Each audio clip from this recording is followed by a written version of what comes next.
Good morning friends. Integral का एक sum देखेंगे। I is equal to integral 3x plus 2 into square root of x plus 2 dx।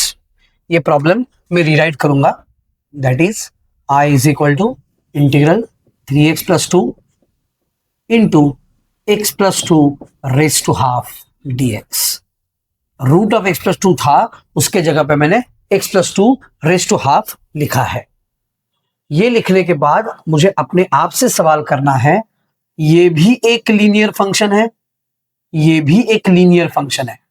इन दो linear functions में से ऐसा कौन सा फंक्शन है जिसकी पावर 1 नहीं है?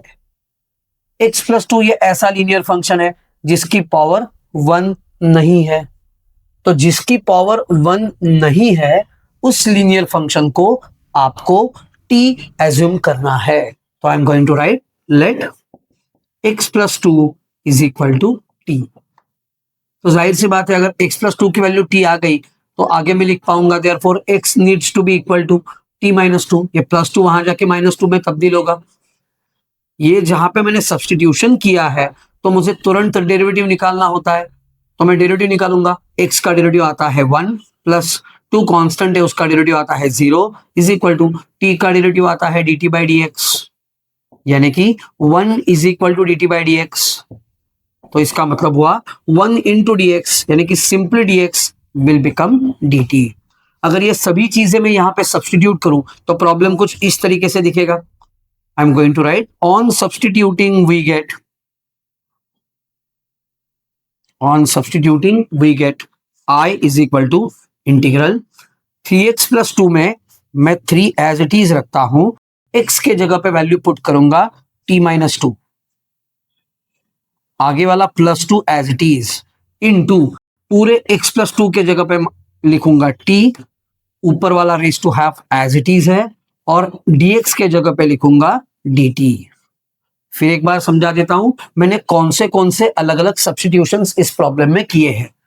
3 एज इट इज रख दिया मैंने, x के जगह पे वैल्यू सब्स्टिट्यूट कर दी t minus 2, plus 2 as it is लिखता हूं, पूरे x प्लस 2 के जगह पे मैंने t माना हुआ है, raise to half as it is है, इंटू dx के जगह पे मैंने लिख दिया dt। अभी काम क्या करता हूं, therefore I is equal to integral 3 से इस ब्रैकेट के अंदर मल्टीप्लाई करता हूं तो बनेगा 3t माइनस 3 2 6 प्लस 2 बाहर वाला t raise to half as it is into dt। तो इसका मतलब इसके अगली वाली स्टेप होगी I is equal to integral 3t minus 6 plus 2 बनेगा -4 into t raise to half है ही इंटू dt। इसका मतलब हुआ I is equal to integral t raise to half से अगर मैं ब्रैकेट के अंदर मल्टीप्लाई करता हूं तो बनेगा 3t into t raise to half minus 4 into t raise to half, दोनों को मिला के बाहर dt मौजूद है ही। इसका मतलब हुआ I is equal to integral 3 into simply t का मतलब होता है t raise to 1 into t raise to half minus 4 times t raise to half, dt तो है ही। इसका मतलब हुआ I am going to use the rules of indices, laws of indices का मैं यहां पे इस्तेमाल करने वाला हूं। 3 एज इट इज रहेगा, t raise to 1 into t raise to half will become t raise to 1 plus half minus 4 times t raise to half as it is है, बाहर वाला dt एज इट इज होगा।